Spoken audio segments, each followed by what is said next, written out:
Hi, everyone. Welcome back. Sorry, we had some major snafu with the technology. We're trying to roll out a brand new platform, and I guess we're still hitting some of the brakes on that. So we're back to this. Denise, it's so good to see you again. I'm sorry I cut you off because of all this. Can you just explain again for me? Let's just get back to it. The word ga'ava, which we know historically in the Torah, the Israelites are sort of made fun of because they have too much pride, right? But we're switching that language around. So can maybe get back right back into that, and then we'll switch over to talking about what's actually in the book. Right. Well, as you know, the book is called Where Pride Dwells, but in Hebrew, Mishkan Ga'ava. And this notion of pride is something that we take back into turning in from what might be negative in the Torah, but into something positive. Not in a dissimilar language is living. And so to have pride in yourself when the very characteristics and traits have been used to beaten you and threaten you and torture you, and to say, no, I'm going to turn around and be proud of who I am, of my identity, of how God made me, is a critical piece. And so in the LGBTQ plus world, Jewish world in particular, this notion of geva, of pride, in using that term in Hebrew, that word, but also this is Pride Month, which is really no different than Black History Month or Women's History Month or Asian American Pride Heritage Month or Jewish American Heritage Month.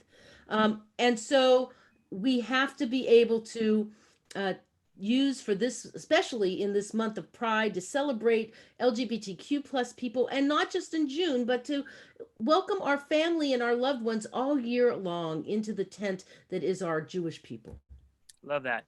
I mean, if we're being really honest about it, right? That the long history of Jewish life and really Western culture as a whole, and maybe even world culture, really looked at the LGBTQ community or individuals. I wouldn't even say it was a total community at any given time until recently, but like looked at them and looked at very disparagingly. It was almost like you could not be included in any of the things that we considered material culture, whether it was songs or poetry or art or certainly in politics or any of the things that made up culture. It was like almost like a silent, secret part of our culture. But there's always been folks who have been non-binary. There's always been folks Oh, who yes. loved boys like they love girls and are loved by boys and are loved by girls. And so a lot of what we've been doing is this reparative work of trying to fold people into our communities, which is what I think you've done so eloquently well and been a leader of for decades. Well, that's that. You know, when I became a rabbi in 1988 at the Hebrew Union College, I took the only job that was available to me. I was. It was still a time when you could not be openly gay and be ordained. And in fact, we had an underground support group at Hebrew Union College in New York that I helped to start called Hineni. And I interviewed for jobs, but people kind of knew I was a lesbian and said, you know, Denise, it was open discrimination. It wasn't just nice, oh no, we hired somebody else. It was open. We're not hiring you because. So I took the only job available to me, which was to be the rabbi at Beth Chaim Hadashim in Los Angeles, the first gay synagogue, the world's first gay synagogue at the height of the AIDS crisis. Wow. And I became an activist, Noah, because that was my job as a rabbi to my congregation. People were dying left and right. They'd be diagnosed and they were dead in 4 weeks. There were no drugs or help for people with HIV/AIDS. And I did thousands of funerals for Jewish men in Los Angeles because there weren't rabbis doing them. Wow. Was training the staff at Mount Sinai Cemetery on how to deal with not only families, but how to deal with the deceased, because there was so much fear in those years. So, my career has been serving as the rabbi in Los Angeles. Most of those at the congregation I helped found in West Hollywood, almost 28 years ago at Congregation Kolami, and have collected through the years things I had to write. There wasn't material for my congregants. There wasn't, before there was legal marriage, we would do commitment ceremonies, but there was no liturgy, no ritual. How I did my first name change for someone who was transitioning genders in the 80s.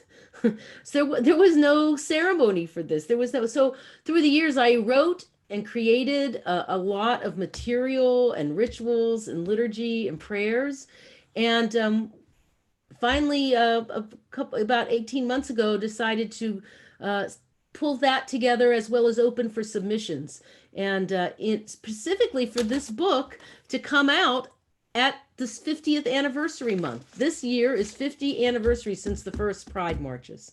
Wow, Um, that's really beautiful. Maybe because we've been kind of doing this look back, you have this wonderful prayer in the book about thinking about people who came before us yes. who are LGBTQ. Would you like to read that? I would. I want to share with you. It was written by Dave Yedid, who is a rabbinical student at the Jewish Theological Seminary. And it's a really beautiful prayer. And those of you who are watching and listening today will know, be reminded of the Avot and Imahot prayer, where we, praise the God of Abraham, Isaac, and Jacob, Sarah, Rebecca, Rachel, and Leah. Our focus on our ancestors, Lador Vador, generation to generation, is a really important Jewish concept. You know, this particular prayer is a prayer, a blessing from my LGBTQ ancestors to think about the people that came before us. You who fought to love, you who prayed to the same God I do, you who insisted on your dignity even when the world said you had none, you who died of AIDS while fighting for a cure so that people like me might live, you who were shot in a massacre while on the dance floor, you who could not come out and held your secret until your dying day, you who were insulted, shamed, beaten, and brutalized, yet kept walking, you who contributed your fierceness, your originality, your art, and your voice to this world, I walk in your memory. I walk this path towards smoothed and chartered by your sacrifice, towards justice, towards holiness, and towards freedom. Baruch atah Adonai, Magen Avraham, the Ezrat Sarah. Blessed are you, Adonai, Sarah's helper and Abraham's shield. To me, it's a very powerful, powerful prayer to acknowledge the difficult past of LGBTQ people and the present that would not be possible without the sacrifice of so many who came before. And then it places it within the Jewish context by also calling out our ultimate Jewish parents, Abraham and Sarah. Are you thinking about, like, when you really think about the progress of history and of justice and of holiness, Mm-hmm. like, many people don't realize that there are 70 chapters of the Torah before we got to Mount Sinai. Right. You ever wonder why that is? Like, why does it take 70 chapters of work Mm-hmm. to get to Mount Sinai, to get to Revelation? And there are a lot of commentators that say all sorts of different things about it. But the one that really means for me is that because we weren't ready for it, we hadn't developed enough for it, and maybe God wasn't ready for it because we are new to God's life in that way. And so I think about the progress of Abraham and Sarah and their children, etc., through Moshe. And then, if you just draw that line till today, that every chapter adds to the one that comes before it. And what felt like redemption to the Israelite who was enslaved in Egypt didn't feel like redemption to the next generation who was born in the desert, because they didn't experience what came before, but what they needed was to get to the promised land. And then the following generation about settling, and the following generation about building a temple, that each one builds upon the experience that came before it. And it doesn't mean that we have to be incrementalists all the time. But we know that in 1964 with the Voting Rights Act, Civil Rights Act, 1965 the Voting Rights Act, 1968, with the shifting of the civil rights movement and eventually the murder assassination of Martin Luther King, though each layer of civil rights pushes that umbrella just out just a little bit more. And acknowledging all the sacrifices that came before us builds up this mountain for ourselves to realize that we have to do our job. And we're not going to get as far as we want to get, but we want to know that our kids can start from where we left off. Well, I think that's true. It's like, what is your inheritance? And as LGBTQ plus people, and Jewish people, we have multiple inheritance. We have Sinai on the one hand. And as LGBTQ plus people, we have all the other inheritances that come to us. We have the inheritance of the Stonewall riots in 1969, 51 years ago, which the people that was a bar in Greenwich Village on Christopher Street that was raided by the NYPD, and the patrons only wanted, they were there to have a wake for Judy Garland, who had died the day before, and they were wanting to sit around a piano bar and sing songs from her songbook, and they just were in such grief. All they wanted to do was be left alone, and that wasn't to be. And the first two people that started to fight back were two trans women of color, Sylvia Rivera and Masha P. Johnson. And for 3 days, the gay community fought back against police brutality, not unlike what we're seeing today with the Black Lives Matter movement, to protest police brutality and to protest the way that we are treating African Americans in this country. And the gay civil rights movement, which some mark from that Stonewall, although here in Los Angeles, I'll tell you, Noah, there was an earlier march against the police because the LAPD raided the Black Cat in Silver Lake, a bar, and then a couple months later, the Patch, another bar, just to harass and to arrest gay people for no reason. They weren't doing anything other than gathering together, but that was common with the LAPD.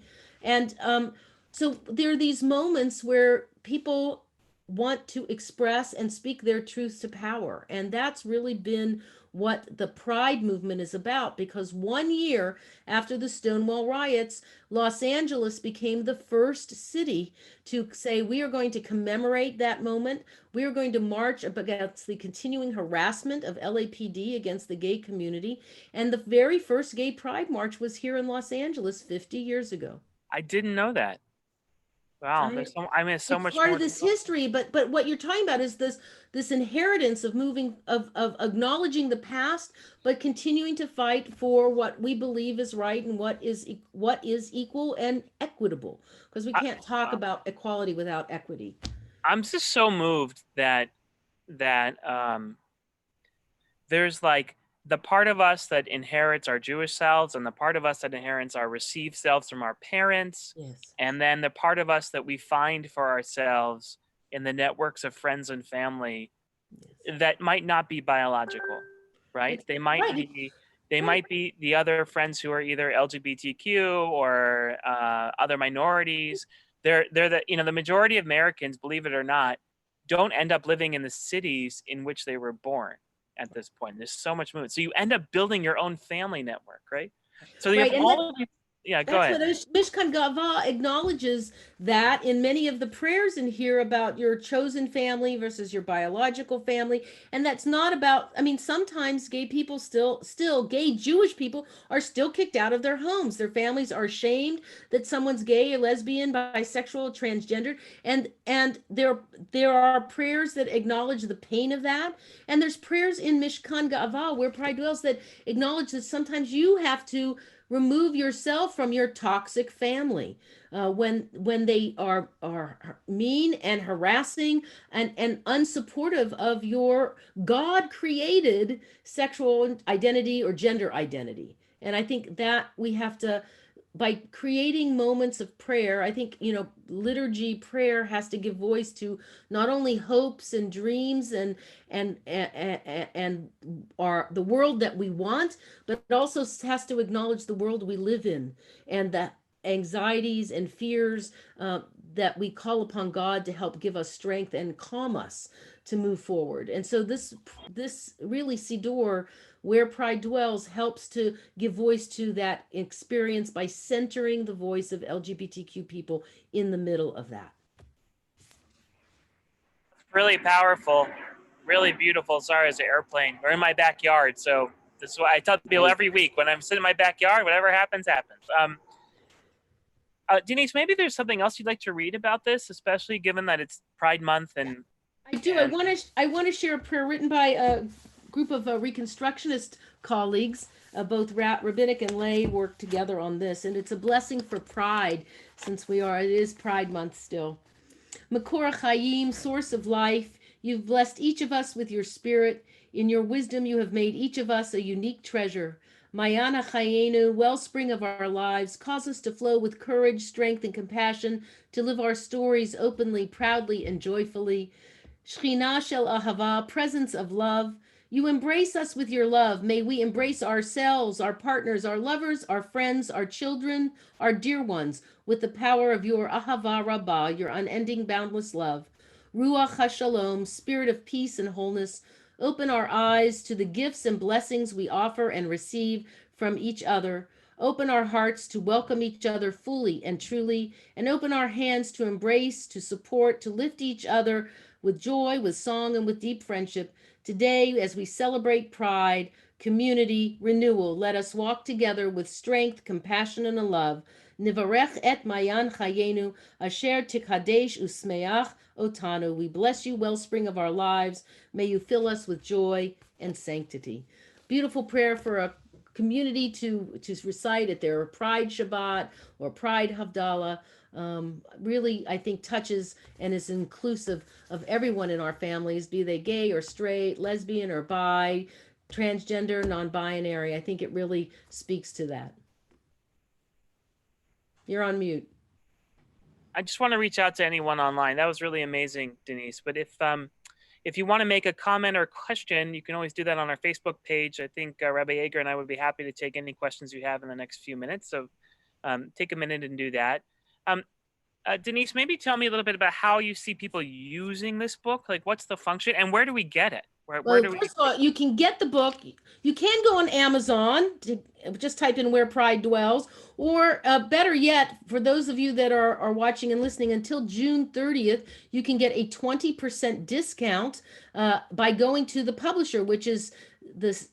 You can go to pride.ccarpress.org, pride.ccarpress.org. Put the coupon code as Pride20. You can buy a Kindle version or the softbound version. It's the Central Conference of American Rabbis Press, which is the largest Jewish publisher of Jewish books. That's amazing. I think the other thing that I want to say about using this book, the book's divided into two sections. It has, the first part is more for personal prayer, things you might say at the Shabbat dinner table, a blessing for my gay son, a blessing for my lesbian daughter, a blessing for your partner. What do you say if your husband says, Proverbs 31, right?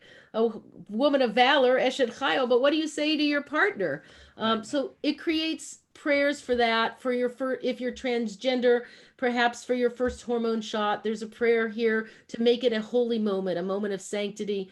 The second half of the book is really about what I call the queer holiday cycle. Jews know the Jewish holiday, right? Rosh Hashanah, Yom Kippur, Sukkot, Simchat Torah, Hanukkah. We know what to expect, but there also is an LGBTQ plus community cycle, and that this month, June, is Pride Month. That's one, but we also have National Coming Out Day, Lesbian Visibility Day, Transgender Day of Remembrance, World AIDS Day. And in California, Noah, May 22nd is a state holiday known as Harvey Milk Day, named after the famous San Francisco supervisor, one of the first openly gay elected officials in the country, who was, of course, assassinated along with Mayor George Moscone in San Francisco by a fellow supervisor, Dan White. So there is a state holiday to celebrate the work that Harvey did and work for equality, and that's there are even prayers for that in here, and a way to use it for interfaith group services, remembrance services, let's say, celebration services, and a way to incorporate that work for both lay leaders and rabbis and cantors, and also the personal and the private. The book again is called Mishkan Ga'ava, which is didn't get the correct date there. It's called Mishkan Ga'ava, Where Pride Dwells, a celebration of LGBTQ, Jewish life and ritual, edited by my very good friend, Rabbi Denise Eger. And you can get it on Amazon or go to the CCAR Press, where you can get a 20% discount up through the end of this month, because it is Pride Month. Denise, I have one more interesting question that you can just help me think about a lot. So Hebrew is a gendered language, yes, right? And it is by default a gender. It's been that way for thousands of years. And without changing the entire structure of the Hebrew language, what are some of the ritual things that we can do to acknowledge, for example, when we want to call someone to the Torah who doesn't identify either with the Ya'amod or the Ta'amod, or isn't sure which one they want to identify with, and doesn't necessarily in that moment want to be labeled one way or the other. Do we have you been playing with that Hebrew piece of it, or when you want to bless your children, or being a son or a daughter or what have you? Can you just take 5 minutes and help us navigate? There's a couple of things in Mishkan Gava to help us with that. Like, how do you call someone to the Torah? You know, so one of the things that has been being used is, instead of saying, so and so but so and so, or so and so bar so and so, we do it mibait, from the house of, Aha. as a way to not have to deal with gender in being called to Torah. And there's examples of that in Where Pride Dwells in this book. But there is a academic language project in at the University of Colorado that is really been looking at how to reshape Hebrew in such a way as to think about it being more neutral, and not to be, Talmidim, Talmidot, the masculine and then the feminine. And there's a lot of work being done exactly in this area, both by Hebrew scholars here in the States and in Israel right now. Mishkan Gava has interesting Hebrew the Hebrew was edited by Rabbi Efrat Rotem. She is a lesbian and a rabbi. She served one of the Reform congregations in Tel Aviv, in a heavily gay neighborhood. It wasn't, and so she edited all of the Hebrew. People will find some of it jarring if they're good Hebrew prayers, because it will mix genders in one sentence, especially when talking about God. You'll see Brucha at, and you'll see Baruch Atah, but it might be in the same sentence. So that for some people, that will be a new experience. And we did that as a way to really express our emphasis around the inclusion of non-gender conforming, non-binary Jews as part of the loving and welcoming tent of our people. Yeah, I love that. Like, I've been thinking a lot about, where does one hold on to the language of the past, and where does one need to create the language of the future? And I think there are definitely opportunities to hold on to both. Like, for example, if I wanted to pray privately myself, and I feel that masculine presence is what I need in my life in this moment, Absolutely. right? Good to go, right?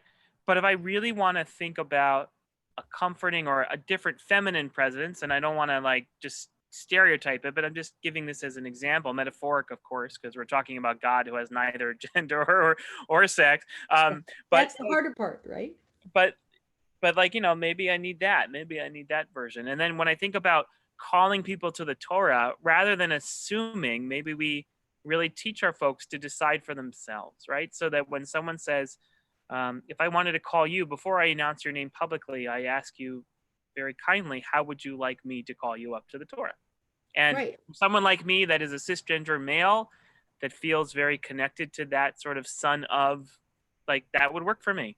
But it doesn't work for everyone, and it doesn't have to be coercive in that way. And I think that's part of our obligation for those of us that represents institutional Judaism, synagogues, Jewish organizations, to stop making the assumptions and to ask people, what pronouns do you want to be used? How do you want to be known? Are you a he, a she, a they? And to not just do what synagogues particularly just kind of fall into our old patterns and habit. I don't know that they're necessarily meant to be offensive necessarily. They just don't think through the implications. It's the same thing at the Oneg when they're asking to fix you up with, Sadie's son, who just, again, stop making assumptions. It's sweet, it's kind to want to make Jewish homes and Jewish families. I get it.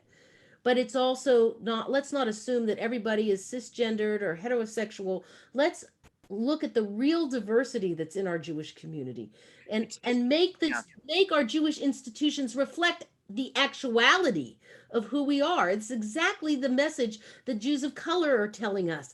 You're making us feel we are not safe in white Jewish institutions. So let's figure out what we as the institution has to do to change, put it on us. And I think that's what's so beautiful about Mishkan Ga'ava being, if you will, an official reform movement liturgy. That's what's groundbreaking about it. It's not a private book published privately or self-published. It is officially part of the denominational offerings of its prayer and liturgy. And that is beginning to change from merely being a tolerant or inclusive to being fully embracing. And that's the goal, is we want to embrace Jews however they are. We don't have Jews to waste, Noah. Yeah. I was thinking, like, you got the institutional piece, right? Like, we have to be as embracing as possible, but we're also as educators, because, rabbis aren't just priests. We're not just preachers, we're Teachers. teachers. And so Teach. we also want to teach every single Jew how to live with kavanah, right? Yes. So that means that you think about how you want to express yourself, how your Jewish identity, like, you have to actually be active in that conversation with yourself. And our job as an institution is to help guide you and give you a platform for which you can express your Jewish identity, right? So we shouldn't be presumptive about how someone wants to be, their pronouns, or how they want to express themselves, but neither should that individual be presumptive that about themselves, right? They should live their life with purpose. And so that means you need to take a minute and think about, well, how do I want to be recognized? Well, how is it that I want to be affirmed and seen? So that that person can also guide the institution into helping us, so that they could create that relationship, that mutually reinforcing relationship. Right. Which I mean, basically we're asking everyone to live with intention. and live with intention, live with Right? living a life of meaning. And I think that certainly, I think this time of coronavirus that we're in now, in this pandemic, has called people to question so many things in their lives, their relationship to work, their relationship to family, and it should also have us look deep within our own hearts and souls. And this is a perfect time to really to start over with that intentionality about everything we do. Whether we're as individuals or institutions. And so I'm hopeful that where pride dwells, Mishkan Ga'ava can be a part of that, thinking about that intentionality and delving into lifting up the individual's voice. I think one of the things I love about the prayers that we've included in here is that it takes moments in people's lives. So there's even for straight allies, there's prayers for straight allies at Pride in here. There's prayers for parents who are struggling with a child's transition, that assumes those parents are cisgendered, folks, and straight folks. So that the gay prayer book, if you will, the gay supplement, the LGBTQ supplement, isn't just for LGBTQ people only. And I think that is what's in here. And the other piece is that there's life issues that are addressed that are common to both gay and straight communities. There's prayers for infertility here. There's prayers on surrogacy and adoption, and beautiful prayers for before a marriage that just don't have gender attached to them, that could be used at a straight wedding, no different than at a LGBTQ wedding. So I think it gives permission to people to give voice to their, as I said earlier, anxieties, hopes, dreams, fears, and best intentions, and to shape that in the language of Jewish prayer. Wow. Again, the book is called Mishkan Ga'ava. It's a prayer. It's basically a siddur, a prayer book. It's called Where Pride Dwells, Celebration of LGBTQ Jewish Life and Ritual, edited by my very good friend, activist, and just an amazing leader in the Jewish community, Denise Eger. Denise, thank you so much for being with me this morning. I really appreciate it. And thank you to everyone online for joining us. Thanks for having me. Have a wonderful week. Shavua Tov. And my love to you and your wife, Ellie, and happy Pride Month. I hope that you Happy really Pride to you and to everybody at Valley Shalom and to all my colleagues there. Thanks, Rabbi. Thank you, everyone. This is my last Sunday schmooze, at least for a while, from my backyard. Stay tuned. Maybe in August we'll pick it up again as we get ready for the high holidays. It's been 3.5 solid months of every Sunday being here in my backyard, meeting just some of the most interesting people, including Denise. So I want to thank everyone for participating in the Sunday schmooze over the course of the last several months. And we'll continue to check in with each other, and we'll continue to share love with each other, and just happy Pride to everyone, and have a wonderful, wonderful summer.